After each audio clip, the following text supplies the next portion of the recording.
Bagaimana sih dok kondisi penyakit jantung itu pada masa era pandemi sekarang dok?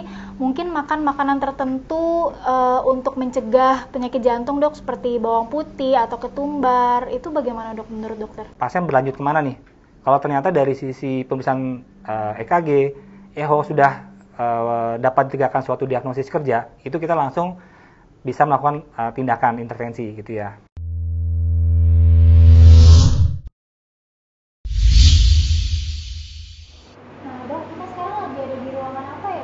Jadi ini kita saat ini sedang ada di ruang CT scan, ya, salah satu pemeriksaan unggulan di RSUD Kota Bekasi, ada di gedung E di lantai 1. Nah, ini kebetulan ada Mas Yusuf nih, ini petugas radiografer yang ada di sini, nanti bisa kita tanya-tanya seputar alat yang canggih ini nih. Ya. Mas Yusuf. Halo Dokter Dini, Dokter Fahmi. Ya. Gimana?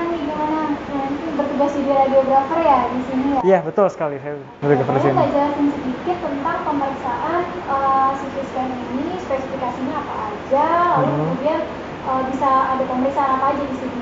Jadi CT scan yang kita miliki di RSUD ini Philips seri Ingenuity 128 slice dengan spesifikasi itu dapat menghasilkan image citra gambar yang tinggi, spesialisasi yang tinggi dan rendah resolusi, kontras resolusi dengan dosis radiasi yang diterima pasien rendah juga. Seperti itu. Berarti aman ya? Aman. Tuh. Terus pemeriksaan apa aja yang bisa dilakukan? Pemeriksaan yang bisa dilakukan untuk saat ini hanya pemeriksaan rutin saja. Tapi kedepannya kita akan membuka pelayanan CT angiografi dan CT kardiak. Seperti itu. CT kardiak dan CT angiografi. Betul. Boleh nggak, sudah pernah dilakukan sebelumnya ya, kalau untuk CT angiografi ya? Sudah untuk beberapa pasien sito saja. Oke, boleh nggak kita sambil lihat-lihat contoh-contoh gambarnya? Boleh? Oke. Nah, ini salah satu pasien yang dikirim dari jantung ya? Iya, maksudnya. betul.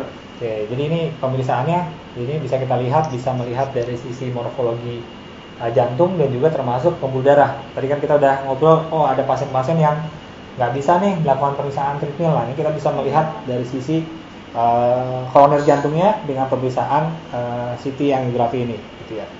Jadi mudah-mudahan kedepannya memang bisa membuka juga pelayanan ini ya, Mas ya. Siap dok, pasti akan kedepannya. Ya. Karena tentunya ini bisa bermanfaat buat pasien-pasien jantung, termasuk juga dari sisi pemeriksaan CT kardiak ya. Bisa ada kelainan tumor jantung atau kelainan diseksi, ada pembuluh darah yang robek atau apa, kita bisa menilai dari pemeriksaan CT scan ini. Oke. Ya, terima kasih Mas Yusuf waktunya ya. Kita bisa main lagi ke depan ya. Oke. Ya, baik ya. Sekarang kita ada di ruang apa nih dok? Ini namanya ruang instalasi cath lab ya, atau kateterisasi laboratorium. Ini kita masih ada di lantai 4 di gedung A. Gitu ya. Jadi ini ada fasilitas angiografi. Jadi tadi kita udah ngobrol-ngobrol nih ini ya, mulai dari pemeriksaan awal rekam jantung, pemeriksaan echokardiografi, ada pemeriksaan treadmill test, ada pemeriksaan CT scan. Nah, ini pemeriksaan advance dari penyakit jantung dan pembuluh darah salah satunya. Walaupun memang ruang angiografi ini juga dipakai atau digunakan oleh SMF atau dokter spesialis yang lain juga ya. Tadi seperti saya sampaikan, untuk pasien-pasien penyakit jantung itu terutama kita bisa menilai dari sisi diagnostik ya, apakah terdapat sumbatan di pembuluh darah jantung koroner ya, sehingga memerlukan tindakan intervensi seperti di balon atau dilakukan pasang cincin, pasang ring. Ini kita sudah bisa lakukan di sini ya. Begitu juga penyakit-penyakit jantung bawaan, baik yang sifat pada usia anak maupun pada usia dewasa ya, mulai dari ASD, VSD maupun dari PDA, kita sudah pasien-pasien sudah dilakukan tindakan di sini. Dan yang juga sudah dapat lakukan tindakan di sini adalah tindakan-tindakan yang berkaitan dengan vaskuler ya, dilakukan oleh Dr. Indra dari bedah vaskuler, mulai dari tindakan trombektomi pada kasus akut limb iskemik maupun tindakan-tindakan angioplasti pada pasien-pasien. Kan sering tuh ini kita dapatkan pasien udah pasang simino atau pasien-pasien yang CKD untuk cuci darah, itu siminonya nyempit atau ada pembuluh darah yang tersumbat, itu bisa lakukan tindakan angioplasti di sini. Dan alhamdulillah terakhir juga sudah bergabung Dr. Yudo dari intervensi neurologis untuk tindakan-tindakan diagnostik berkaitan dengan penyakit saraf ya seperti DSA dan juga tindakan-tindakan nanti kedepannya ada tindakan intervensi. Untuk penyakit jantung bawaan pada usia anak juga sudah ada Dr. Rianti dalam hal ini yang melakukan tindakan intervensi kasus-kasus ASD, VSD, PDA. Dan alhamdulillah terakhir juga kita sudah melakukan tindakan zero fluoroscopy ya pada pasien ASD dewasa. Ya, jadi kita standby di ruang angiografi tapi kita melakukan tindakan penutupan ASD dengan device tanpa fluoroskopi tapi dengan bantuan guide ehokardiografi seperti itu.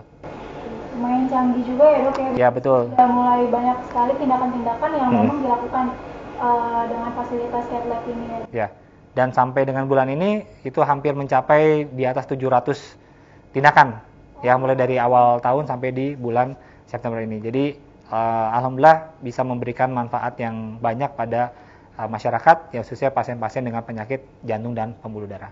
Nah, di ini nih sekarang kita udah ada di rooftopnya gedung A nih. Ini di lantai 8. Belum sampai rooftop tapi ini ada pelataran. Jadi kita bisa ngobrol-ngobrol di sini nih buat nanti penutupan ini. Wah, gimana? ini saya belum pernah nih dok kesini, baru tahu ya? Ada pemandangan indah ini ya. Oke. Ini tempat favoritnya direktur juga nih katanya. Oke. Dok, kalau menyambung yang tadi nih dok, bagaimana sih dok cara pencegahan kita itu agar nggak terkena penyakit jantung dok?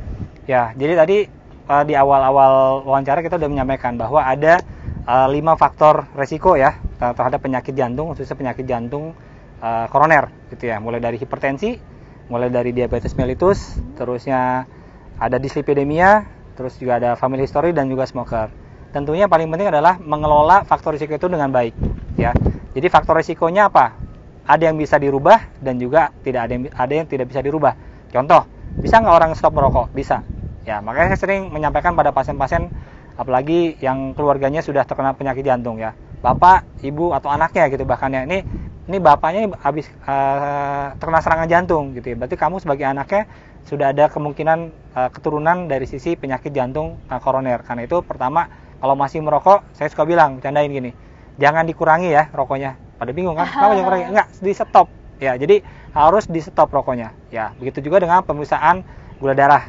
Ya, harus di screening. Memang kadang-kadang memang di dalam masyarakat kita kalau disuruh periksa, walaupun nggak ada keluhan suka takut nih dokter ini. Kenapa? Takut ketahuan penyakitnya. Padahal dengan melakukan pemeriksaan, gula darahnya diperiksa, ya kolesterolnya diperiksa, ya tekanan darahnya diperiksa, itu bisa di screening dari awal sehingga pasien ini ada kecenderungan tensinya agak tinggi atau dia gula darahnya mulai agak tinggi sehingga bisa di treat baik dengan langsung dengan obat-obatan maupun dengan non farmakologik gitu ya, mengatur pola makannya dan yang paling penting juga adalah olahraga. Ya tentu di dalam masa pandemi seperti ini olahraga juga harus disesuaikan ini ya. Harus dengan protokol kesehatan misalnya kayak seperti kita nih gitu ya. Okay. Nah nanti dari sisi yang lain adalah juga mengatur dari sisi pola makan ya, menghindari kadar garam yang tinggi, terus menghindari dari sisi makanan yang mengandung lemak tinggi seperti itu Dini. Berarti memang pola hidup sehat itu memang kunci ya dok ya. Betul. Baik pasien-pasien yang memang belum terkena penyakit jantung darah maupun yang sudah terkena penyakit jantung dan pembuluh darah seperti itu. Oke, berarti sebelum ada gejala pun tetap harus ada perubahan dari pola hidup sehat. Kalau memang hidupnya selama ini dirasa kurang sehat, dan apalagi setelah sudah ada gejala pasti harus ada perubahan ya dok agar ada perbaikan dari kondisi tubuhnya. Oke dok, nah kalau untuk ingin berobat ke poli jantung dok, ingin bertemu dokter itu bagaimana dok caranya dok? Ya, jadi di poli jantung di RSUD Dr. Hasbullah ini kita pelayanan mulai dari hari Senin sampai hari Sabtu ya, pendaftaran mulai dari jam 7 sampai sekitar jam 9 gitu ya. Jadi pasien-pasien atau baik yang bisa secara langsung maupun dengan rujukan itu bisa langsung berobat ke poli jantung mulai dari hari Senin sampai hari Sabtu di jam kerja seperti itu ya. Kalau untuk dokter sendiri praktiknya hari Senin dan Kamis ya dok ya? Nah ya seperti yang hari ini saya hari Senin dan hari Kamis gitu ya, mulai dari pendaftaran mulai jam 7 nanti kita mulai praktek dari jam 8 atau jam 9 sampai pasien selesai gitu ya. Jadi rata-rata di jam 1, jam 2 pelayanan pasien sudah selesai tergantung dengan jumlah pasien. Karena kita juga harus dari sisi manajemen ini sudah mengatur dengan protokol kesehatan. Jadi dibagi 2 termin tuh buat pendaftaran pasien. Jadi sudah bisa dilakukan secara pendaftaran online gitu di sini. Oke, jadi memang tidak usah takut untuk berobat ke dokter jantung, dan juga mungkin ke poli-poli lainnya juga tidak usah takut karena memang di rumah sakit sudah diatur dengan protokol kesehatan ya dok. Ya. Baik, kalau begitu dokter. Begitulah tadi sahabat semua mengenai perbincangan kita dengan narasumber yaitu Dr. Fahmi, spesialis jantung dan pembuluh darah. Semoga dapat bermanfaat dan juga dapat diterapkan di kehidupan sehari-hari. Sayangi jantungmu, tak kenal maka tak sayang. Sampai jumpa.